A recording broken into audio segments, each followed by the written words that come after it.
الفاتحة إلى سيدنا وحبيبنا وشفيعنا رسول الله محمد بن عبد الله وعلى آله وأصحابه وأزواجه وذريته وأهل بيته أجمعين، خصوصا إلى سيدنا أحمد بن عيسى المحاضر الفقيه المقدم محمد بن علي وعلي وجميع سادة أهل علي وصول فروعه، وإلى حضرة النبي محمد صلى الله عليه وآله وبارك وسلم. الفاتحة.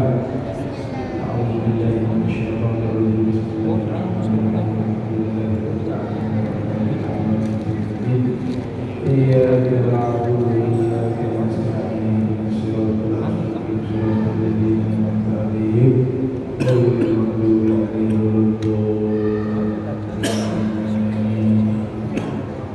السلام عليكم ورحمة الله وبركاته.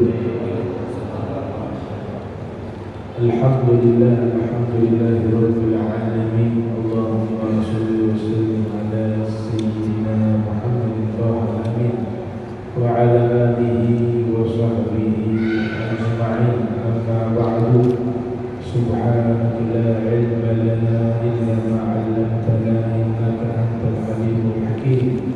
ربي اشرح لي صدري ويسر أمري واحلل عقدة من لساني يفقهوا قولي وسدد لساني واهدي قلبي بحق سيدنا محمد صلى الله عليه وآله وسلم. يا من هو في علوه كائن، يا من هو في الفعل حميد، يا من هو في المجد متين.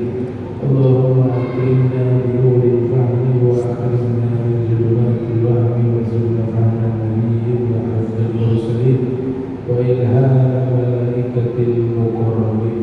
ربنا زدنا علما وفهما وعقلا يا أكرم الأكرمين بحق سيدنا محمد خاتم الأنبياء والمرسلين.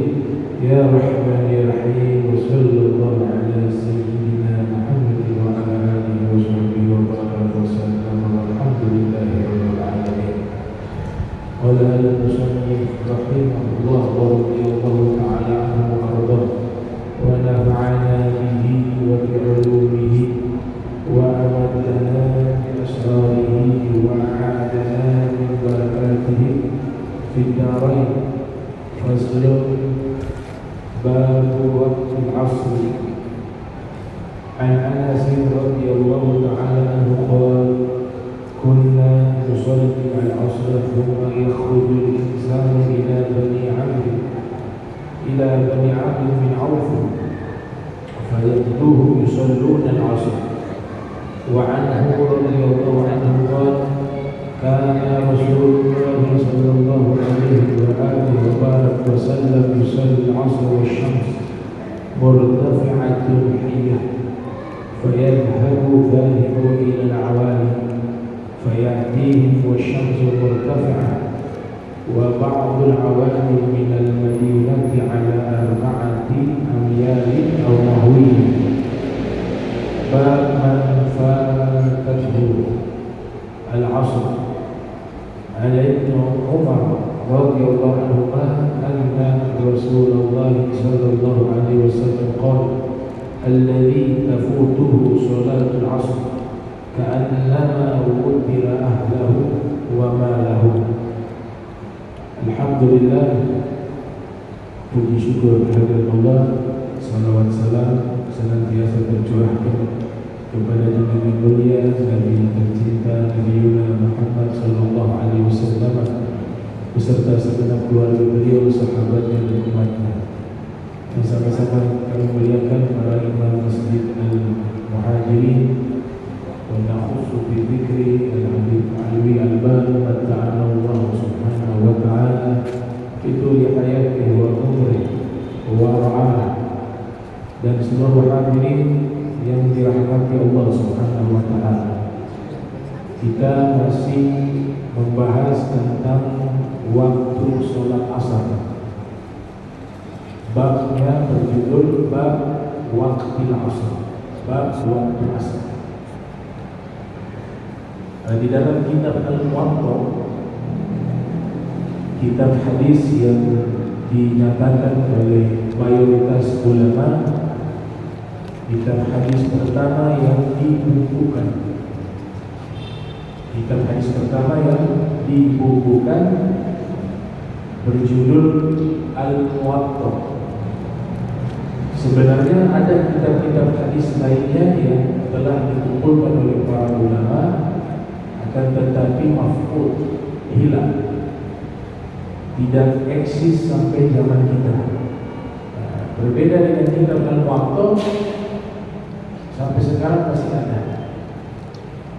Sehingga ulama mereka memberikan kesimpulan bahwa kitab hadis yang dibukukan pertama kali di dalam kelompok ahli sunnah wal jamaah adalah kitab Al-Muwatta yang ditulis oleh Al-Imam Malik bin Anas, lahir pada tahun 93 Hijriah, wafat pada tahun 179.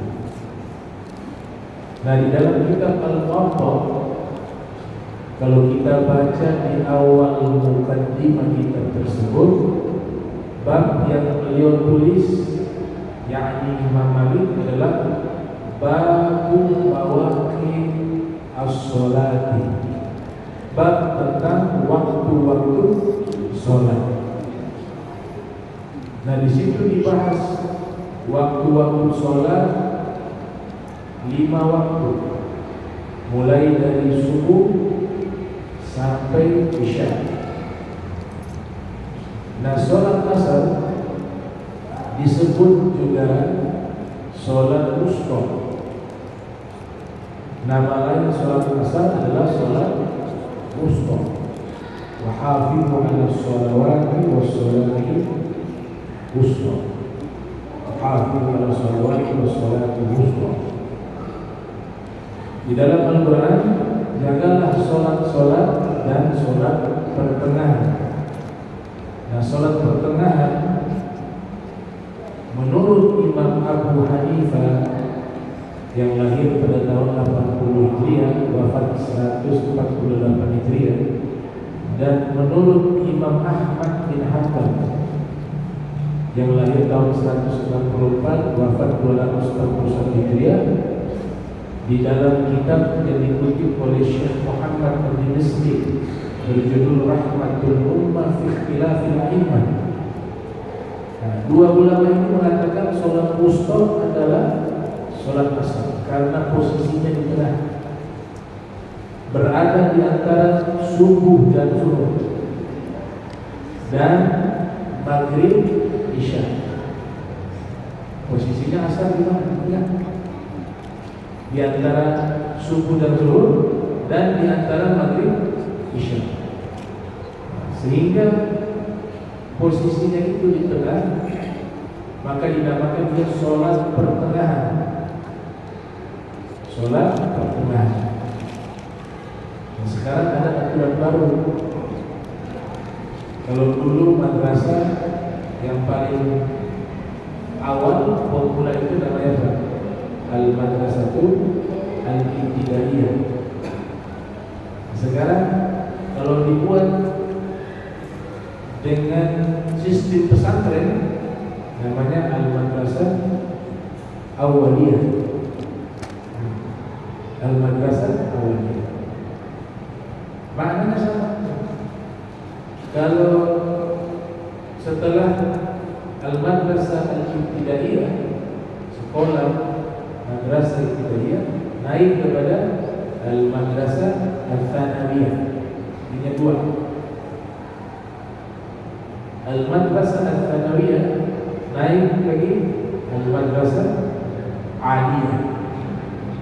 Itu aturan sekarang kalau sistemnya sekolah Islam, berbasis Islam, tapi kurikulumnya, sistemnya itu sistem sekolah.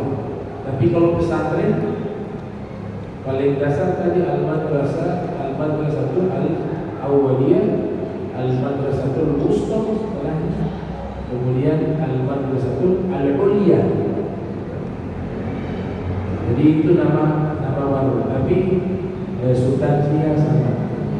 Nah, sama halnya tadi sekolah itu disebut Al-Madrasatul Wusta, Itu artinya madrasah pertengahan, sekolah pertengahan antara awal dan tinggi, dasar dan tinggi, ulia.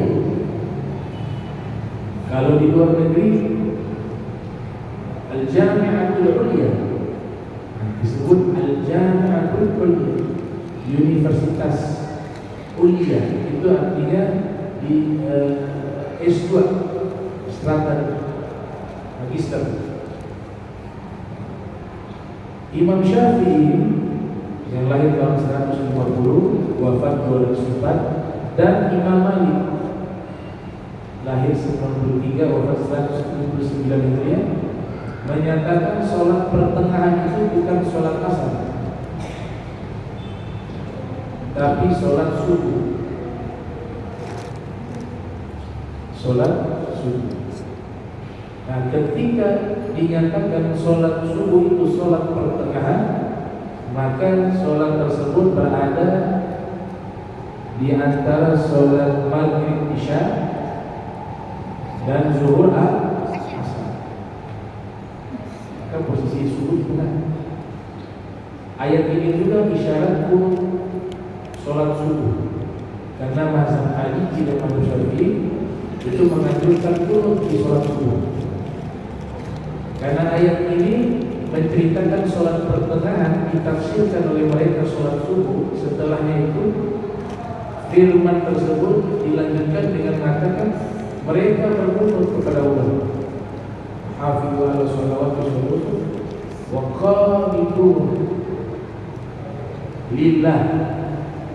Qanitun itu kunut. Mereka berkunut untuk Allah Subhanahu wa taala. Nah, ini makna daripada ayat tersebut. Jadi kalau ada istilah sholat wusta, itu dua penafsiran, sholat asar atau sholat subuh. Kemudian di hadis 338 dari Anas bin Malik radhiyallahu taala anhu berkata, "Kunna nusalli 'asr thumma yakhruju al-insanu ila Bani Amr bin Auf fayajiduhum yusalluna al-'asr." Dulu kami sholat asar, kemudian sekelompok manusia keluar menuju kepada Bani Amr bin Auf, lalu dia dapati mereka sedang sholat asar. Hadis yang ke-339, Kana Rasul sallallahu alaihi wasallam yusalli al-'asr wasyamsu murtafi'atun hayyatun. Adalah Rasulullah sallallahu alaihi wasallam ketika melaksanakan salat asar, matahari itu terangkat dengan cahaya yang masih bersinar. Kita kalau salat asar kan masih matahari masih ada sinarannya. Kalau sinarannya sudah hilang, tenggelam matahari. Kalau sudah tenggelam matahari, sudah selesai waktu asar. Maka di sini dikatakan murtafi'ah hayyah, mataharinya terangkat dan mengeluarkan cahaya, masih hidup. Wa yadhhabu dhaliku ila al-awali, lalu ada yang pergi menuju kepada keluarga mereka atau perkampungan mereka, fayatihum wasyamsu murtafi'ah. Dia datangi mereka, posisi matahari masih terangkat. Wa ba'dul awali minal madinati ala arba'ati amyal an-nahwihi, dan sebagian daripada keluarga-keluarga tersebut yang dekat dengan kota Madinah kurang lebih 4 mil jaraknya. Babu man fatatul asr. An Ibni Umar radhiyallahu anhuma anna Rasulullah sallallahu alaihi wasallam qala alladhi tafutuhu salatul asr ka'annama wukila ahlahu wa malahu.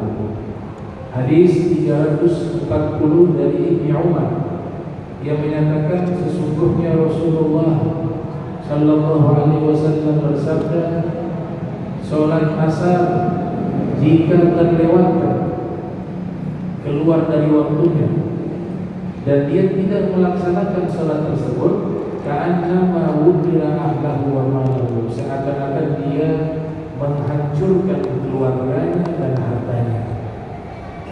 Babu man qaratul asr, bab orang yang meninggalkan salat asar. An Buraidah radhiyallahu fariqaini bakiru bi salat asr fa inna an-nabiyya sallallahu alaihi wasallam qala man taraka salat al-asr faqad habita 'amaluhu. Rasul sallallahu alaihi wasallam bersabda, bakiru bi salat asr, segeralah melakukan salat asar di awal waktu. Maka sesungguhnya Nabi sallallahu alaihi wasallam pernah bersabda, siapa orang yang meninggalkan salat asar faqad habita 'amaluhu, amal ibadahnya semuanya terhapus. Ada sebagian kaum muslimin, sebagian kecil, berkeyakinan kita punya amalan, ada sedekah, ada infak, menolong orang, tapi kita tidak sholat di waktu. Mudah-mudahan amalan tersebut bisa menutup sholat di lima waktu. Ini pemahaman yang keliru, ikhwan muslimin. Karena amalan kita tidak bisa diterima kecuali harus sholat dulu lima waktu. Kan ada riwayat menyatakan awal syai'in yuhasabu bihi al-'abdu yawmal qiyamah as-shalah. Awal sesuatu yang dihitung oleh Allah di yaumil qiyamah, di hari kiamat adalah salat. Kalau salatnya baik, baru amalnya semua dihitung baik. Namun salatnya buruk, maka amalnya dihitung buruk seluruhnya. Jadi amalan-amalan yang kita lakukan, sedekah terhitung, menolong orang itu, atau akhlak baik, itu tidak akan diterima oleh Allah Subhanahu wa Ta'ala terkecuali kita sudah melaksanakan sholat yang lima waktu. Jadi sholat yang lima waktu tidak ada keringanan, tidak ada libur, tidak ada libur. Nabi katakan, dalam kondisi apapun sholat tetap dilakukan. Tidak bisa berdiri, diajarkan kita duduk. Tidak bisa duduk berbaring. Tidak bisa bergerak, menggerakkan anggota badan dengan isyarat diganti. Isyarat tubuhnya. Tubuhnya tidak bisa mengisyaratkan. Sholatnya pakai kedipan mata, yang hanya bergerak mata, pakai kedipan mata. Semuanya tidak bisa bergerak, kedipan mata juga tidak bisa, tubuh juga tidak bisa, imajinasi sedang sholat. Akal masih ada. Jadi selama akal itu masih ada, tetap ada kewajiban sholat. Dia hanya gugur kalau akal ini hilang. Contoh, orang koma, kewajibannya hilang waktu itu. Seandainya dia bangun dari komanya 1 bulan atau 2 bulan, sholat yang lewat itu tidak dianggap bolong. Allah maafkan. Kenapa? Akalnya hilang. Tapi kalau ada yang pingsan, akalnya masih ada. Ya, itu kata Syekh Yusuf Qaradawi, kalau kelamaan pingsannya dimaafkan. Pingsan sampai 1 bulan, 2 bulan karena memberatkan dia. Nah, artinya apa? Orang yang akalnya masih sehat, masih ada, maka selama itu pula sholat tersebut masih dibebankan kewajibannya kepadanya. Kita sholat dalam keadaan takut, tetap sholat. Lagi sholat, gempa bumi, itu sebagian ulama mengatakan kita menyelamatkan diri boleh, tapi niatnya tetap masih dalam sholat. Nanti sudah dapat tempat yang aman, lanjutkan sholat yang tadi dilakukan di dalam masjid. Jadi luar biasa ini kewajiban sholat. Layak kalau Nabi katakan as-sholat imaduddin, faman tarakaha faqad hadama din, wa man aqamaha faqad aqama din, atau kama qala Nabi sallallahu alaihi wasallam. Sholat itu tiang agama. Siapa yang meninggalkan sholat, dia telah menghancurkan agamanya. Siapa yang menegakkan sholat, dia telah mendirikan agamanya. Jadi luar biasa kewajiban. Setelah syahadat sholat, arkanul Islam khamsah, syahadatu an la ilaha illallah wa anna Muhammadar Rasulullah, iqamus sholat. dirikan sholat, wa ita'uz zakat, menunaikan zakat, wa shaum Ramadan, puasa di bulan suci Ramadan, wa hajjul baiti man istata'a ilaihi sabila. Yang kelima ibadah haji bagi yang mampu. Kenapa sholat setelah syahadat?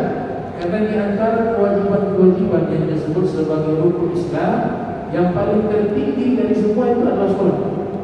Setelah itu zakat, puasa dan haji. Dan sholat dan zakat disebut oleh Ibnu Abbas saudara kandung. Az-zakat akhus sholat. Zakat itu saudara kandungnya sholat. Tiap kali Allah sebutkan sholat, di situ ada zakat. Wa aqimus sholata wa atuz zakata.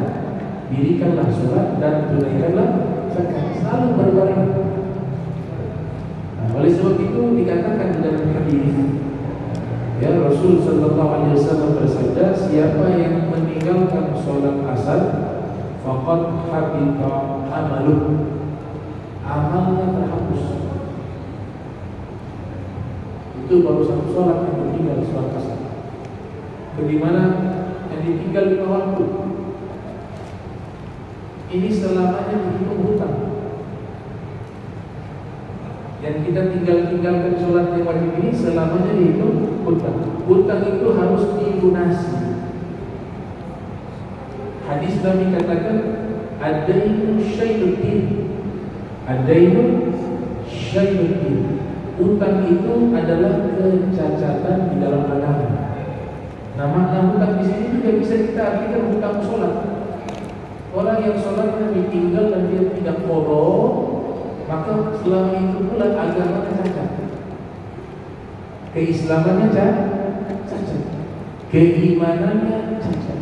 Nah, makanya kita mengajak saudara-saudara kita yang meninggalkan sholat 5 waktu. Ini momentum pergantian tahun baru, kita ikut di dalam momentum pergantian tahun baru. Harus kita rubah di tahun ini, harus kita lebih baik, terutama menjaga sholat di 5 waktu. Pergantian tahun itu artinya umur kita, usia kita bertambah, tapi umur kita berkurang. As-sinnu yazid wal umru yanqus. Usia bertambah, umur berkurang. Jadi seingat kita berapa banyak sholat yang dahulu kita pernah tinggalkan, kita qadha. Ada cara bagaimana dia mempermudah kita mengqadha. Setiap sholat wajib kita lakukan, kita sholat dengan qadha saja, ikut dengan waktu tersebut. Setelah itu baru sholat sunnah. Asar begitu juga. Cuma kalau asar dilakukan di rumah, khawatir nanti jadi fitnah, habis asar sholat. Walaupun dibolehkan ketika qadha. Maghrib juga begitu. Itu namanya apa? Al-ihtiyat fil ibadah. Punya rasa takut dan hati-hati di dalam ibadah. Ini perbedaan orang munafik dan orang mukmin. Ini harus hati-hati ikhwan muslimin rahimahullah. Ada riwayat mengatakan al-farqu bainal mu'min wal munafiq. Ada perbedaan yang sangat jelas di antara orang beriman dan orang munafik. Orang munafik ini kan disebutkan di dalam Al-Quran casingnya Islam, tapi secara zahirnya itu, secara batinnya itu tidak dianggap sebagai orang Islam. Idza ja'akal munafiquna qalu nashhadu innaka la rasulullah wallahu ya'lamu innaka la rasuluhu wallahu yashhadu innal munafiqina lakadzibun. Allah katakan apa? Orang munafik itu dusta dan bohong. Yang mereka saksikan dengan kesaksian Allah dan Rasul itu semuanya adalah kebohongan. Artinya apa? Casingnya Islam, tapi ditolak oleh Allah keislamannya. Secara apa? Secara batin. Zahirnya dianggap Islam, meninggal disolatkan jenazahnya. Karena kita tidak mampu menghukumi batin seseorang. Nahnu nahkumu bizawahir wallahu ya'lamu bis-sarair. Kita berhukum terhadap sesuatu yang nampak. Adapun yang tersembunyi di jiwa dan di hati, itu yang berhak menghubungi Allah. Makanya orang munafik masih dianggap Islam secara zahir. Tapi Allah tahu kalau dia munafik, keislamannya itu ditolak oleh Allah Subhanahu wa taala. Ini salah satu ciri-ciri dan perbedaan antara orang mukmin dengan orang munafik. Yang pertama dikatakan oleh orang, bahkan disebutkan dalam riwayat, orang mukmin itu menganggap dosa bagaikan batu yang besar yang ada di atas tebing yang tinggi, sedangkan posisinya di bawah. Setiap waktu dia harus berhati-hati, khawatir itu batu yang besar akan jatuh menimpanya. Artinya ketika melakukan salah selalu ada dalam hati rasa khawatir, rasa takut kepada Allah, rasa takut akan dosa. Itu disebut orang mukmin. Adapun orang munafik, dosa itu diibaratkan bagaikan lalat yang hinggap di hidungnya. Dia hanya mengusir lalu pergi. Disepelekan itu dosa. Termasuk apa? Meninggalkan sholat 5 waktu. Imam Ghazali pernah mengatakan kepada murid-muridnya, apa yang paling ringan di alam semesta ini? Murid-muridnya menjawab, kapas. Imam Ghazali menjawab, bukan kapas. Jawaban kalian benar, tapi yang paling tepat, sesuatu yang paling ringan di alam semesta ini adalah meninggalkan sholat 5 waktu. Tanggung jawabnya besar, dosanya besar, tapi sangat mudah ditinggalkan. Nah, jadi ini pergantian tahun. Yang dahulu sholat kita tinggal, kita jaga 5 waktu tersebut. Punya hutang, saya ingatnya, ulama sudah buat jalan. Kalau di Hadramaut ada Sayyidina Syekh Abu Bakar bin Salim buat sholat jamaah Ramadan Jumat terakhir. Itu tradisi yang sangat baik karena menjaga jangan sampai ada sholat-sholat yang pernah ditinggal di masa dia balik, dihitung ketika balik. Kemudian ada sholat diajarkan qadha seingatnya kita. Kayaknya dulu nih usia begini saya tinggalkan sholat sekian. Dikerjakan. Ada yang setiap sholat 5 waktu, habis sholat dia qadha. Sepanjang dia sholat 5 waktu. Nah, kita bisa pilih cara-cara tersebut. Dan qadha ini ada landasan dalilnya dari hadis Nabi Muhammad SAW. Nabi SAW pernah menyatakan ketika mereka tertidur, Allah sengaja buat mereka tertidur di waktu sholat subuh. Matahari sudah naik, Nabi terbangun dari tidurnya. Ternyata semuanya belum bangun. Sudah keluar waktu. Sholat subuh kan matahari sudah muncul, tulu'u syams, sudah terbit, selesai waktu subuh. Termasuk waktu sholat yang paling ringkas itu subuh dan maghrib. Kalau isya, zuhur, asar lumayan panjang, tapi kalau subuh dan maghrib ini paling singkatnya masa waktu sholat. Apa yang dilakukan oleh Nabi Muhammad SAW? Nabi perintahkan seluruh sahabat untuk wudu, kemudian mereka sholat subuh. Setelah itu Nabi katakan kepada mereka, man nama an sholatin aw nasiyaha falyusalliha ila zakaraha. Siapa yang tertidur dari sholat dan lupa melakukan sholat, maka hendaklah dia sholat di saat dia mengingatnya. Wa riwayat istaiqadha, di saat dia bangun dari tidurnya, dia lakukan sholat tersebut. Itu yang disebut qadha. Di perang Khandaq juga sholat asar kelewat karena mereka sedang sibuk berperang, sehingga beberapa sahabat tidak sempat sholat asar. Tanya kepada Nabi, Nabi juga ternyata belum sempat sholat asar, sudah masuk maghrib, sudah keluar waktu maghrib, mereka sholat asar. Qadha sholat asar. Nah, ini sebenarnya hikmahnya Allah sengaja membuat demikian agar ada keluar satu hikmah yang disebut dengan sholat qadha, sholat bayar hutang. Makanya dalam bahasa Arab kalau bayar hutang namanya qada dain, menuntaskan dan membayar hutang. Kalau hajat buang air besar, qada'ul hajat, menunaikan hajat. Oleh sebab itu di sholat 5 waktu dalam keadaan apapun kita harus berusaha menjaganya, ya, menjaganya jangan sampai ada yang terlewat. Kalau memang tidak sengaja terlewat keluar waktu di tempat, segera untuk qada. Jangan ditunda-tunda, nanti jangan.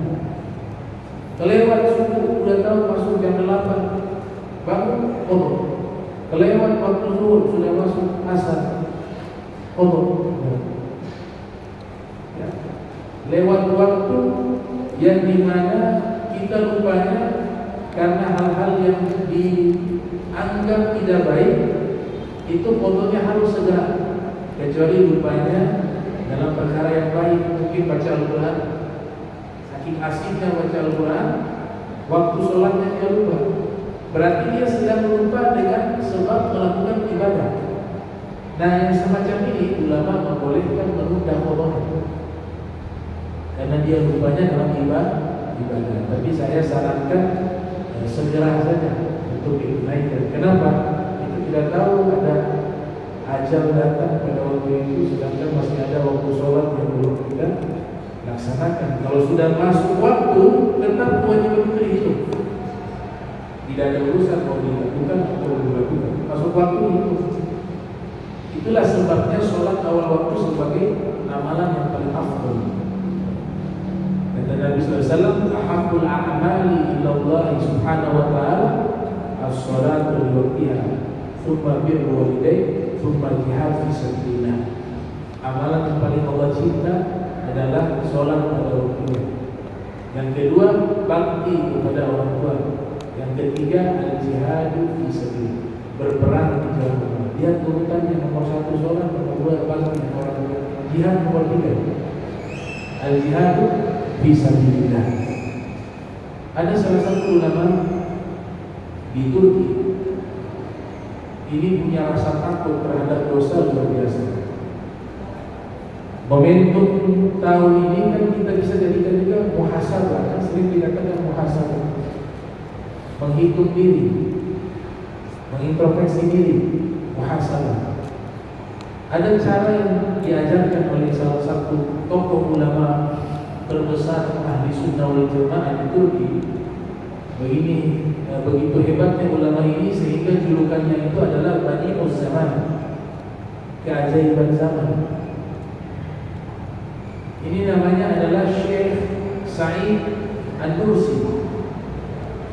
Beliau hidup di abad yang kita, meninggal mungkin tahun-tahun 50-an 60-an, di masa transformasi Daulah Utsmaniyah.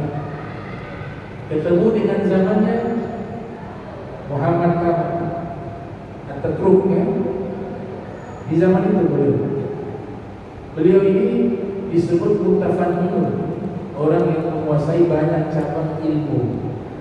Beliau menguasai ilmu-ilmu agama dan juga ilmu-ilmu matematika, ilmu fisika, biologi, dan seterusnya. Sehingga kecerdasan beliau itu luar biasa. Mengarang tafsir Al-Quran berjudul Risalah Tubuh, Risalah Cahaya.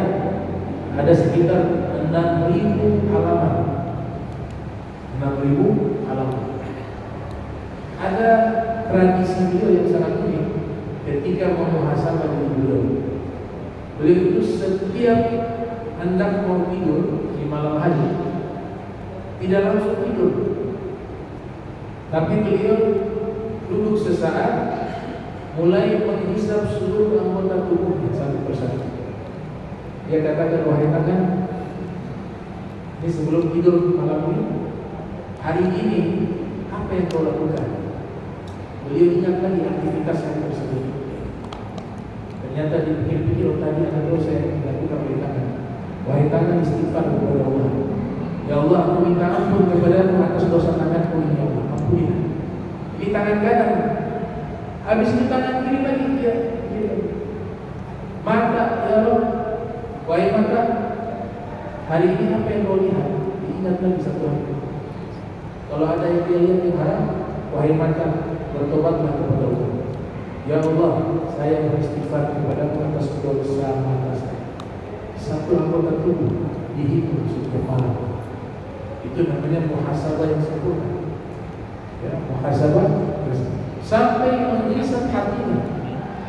Hatinya dihisap, dihitung. Wahai hati, hari ini bagaimana kau?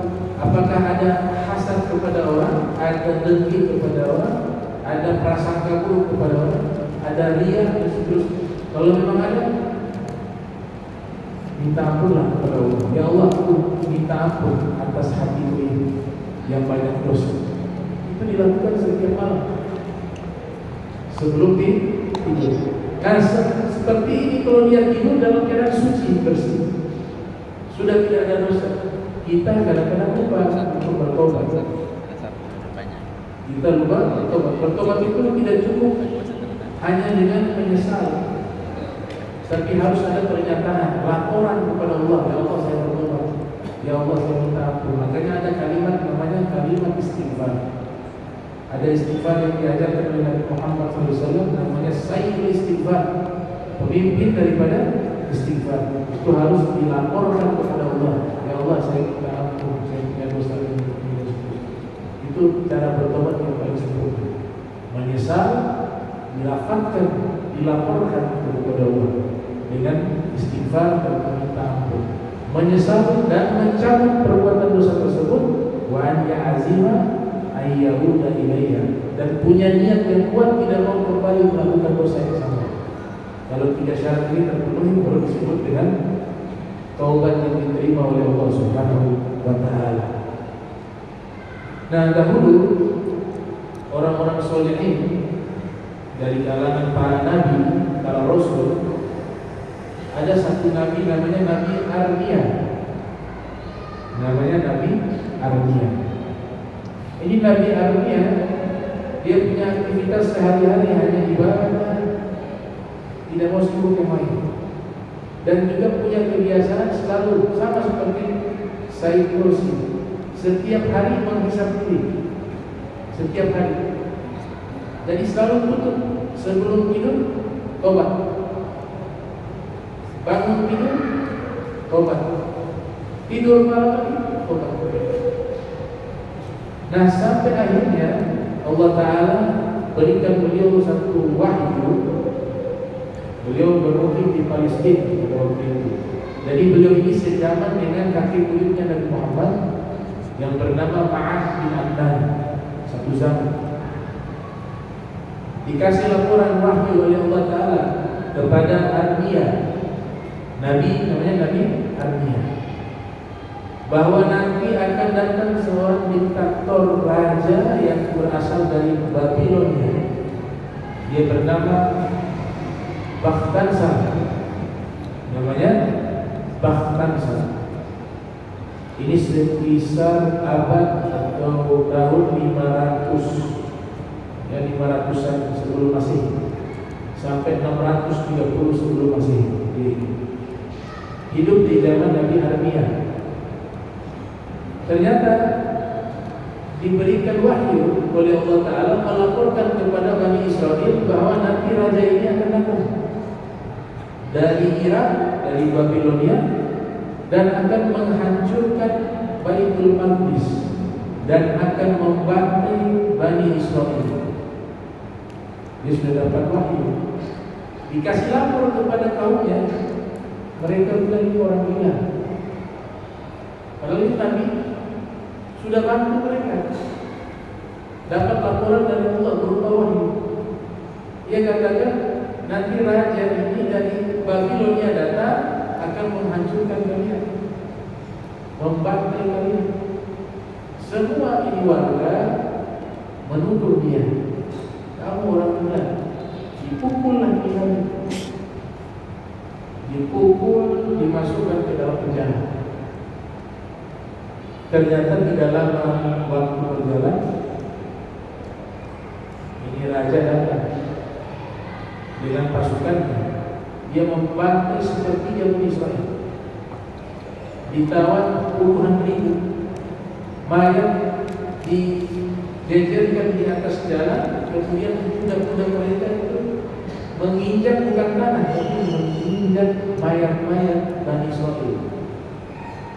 Sampai tidak tersisa yang lain lagi. Sisa 1 orang saja di penjara, Nabi Armia. Maka datanglah ini salah satu orang prajurit dari raja tersebut. Dia mengatakan ada 1 orang di dalam penjara. Orang ini sudah melaporkan bahwa engkau akan datang menghancurkan Palestina, Baitul Maqdis pada waktu itu.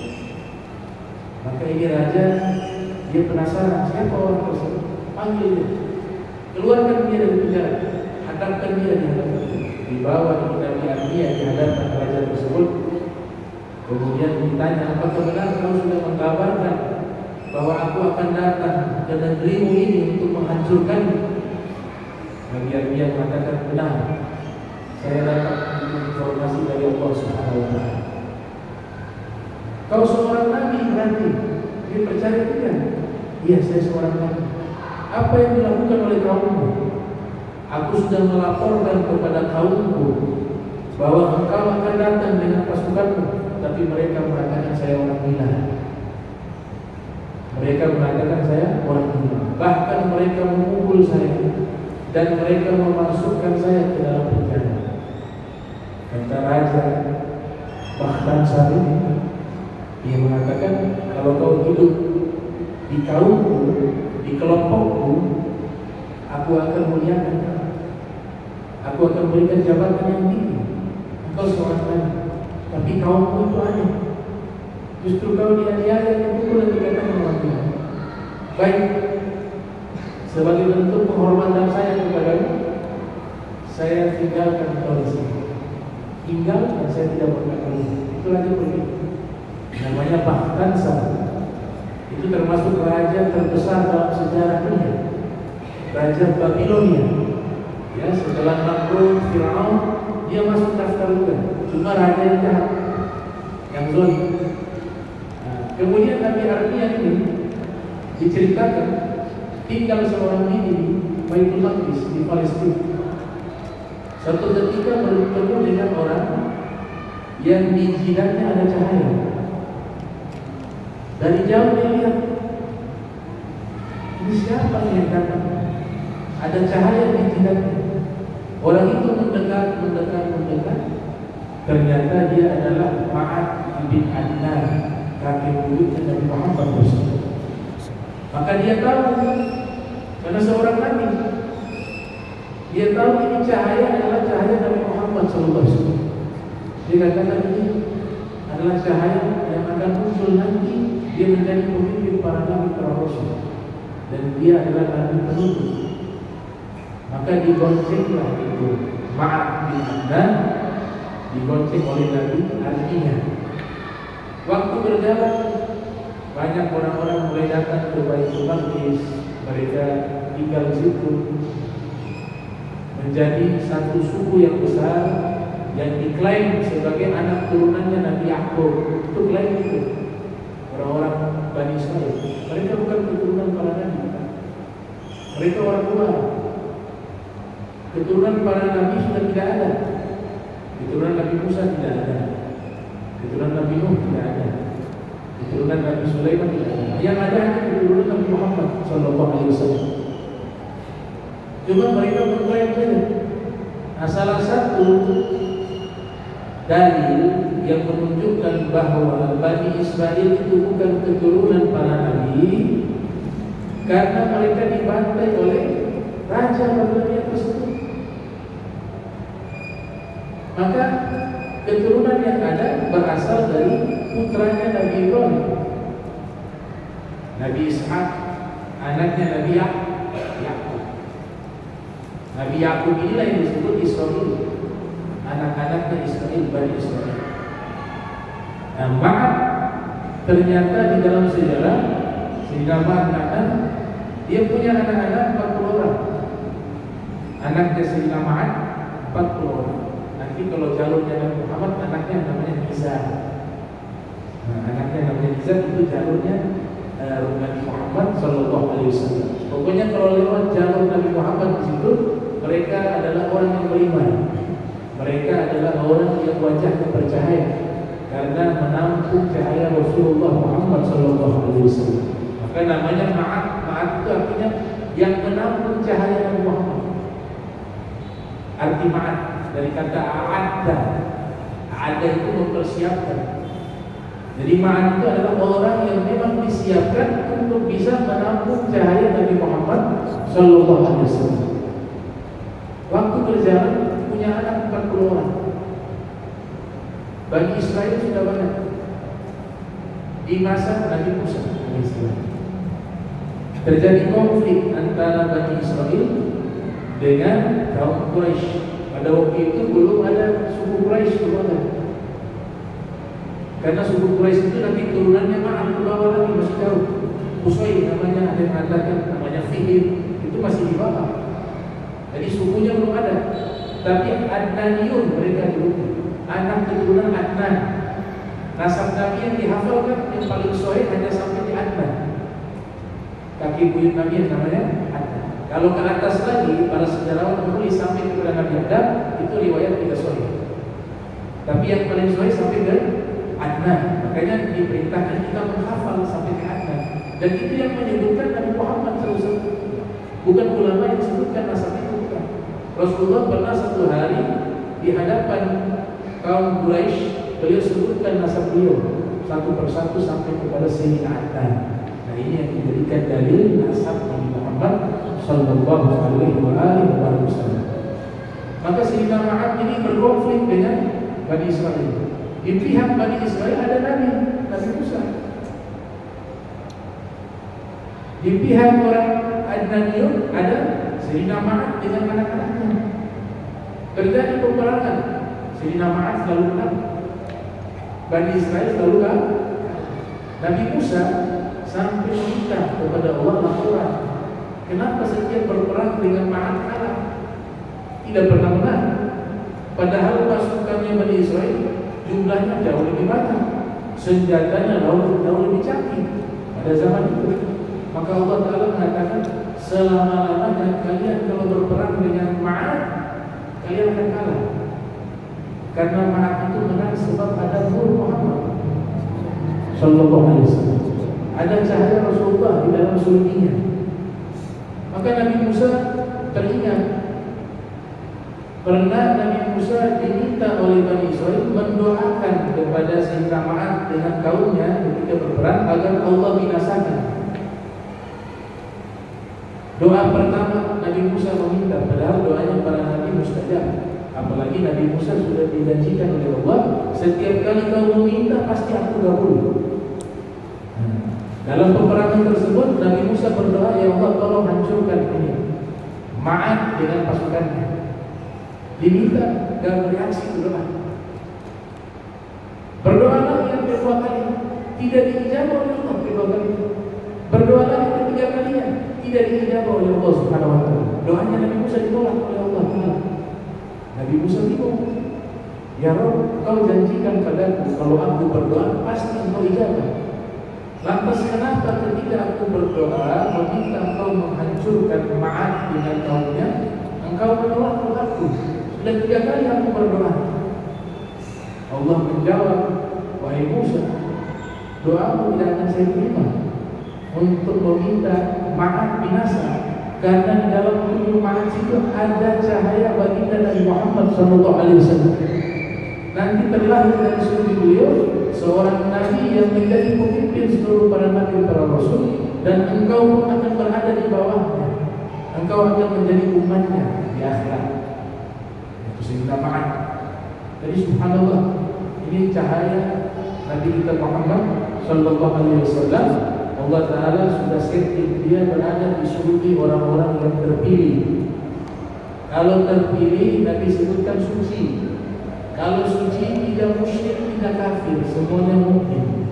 Semuanya orang-orang besar, orang-orang yang dekat dengan Allah Subhanahu wa Ta'ala. Nah, insyaallah kita lanjutkan lagi di hadis yang 342 di pertemuan berikutnya. Bismillahirrahmanirrahim. Alhamdulillahirabbil alamin.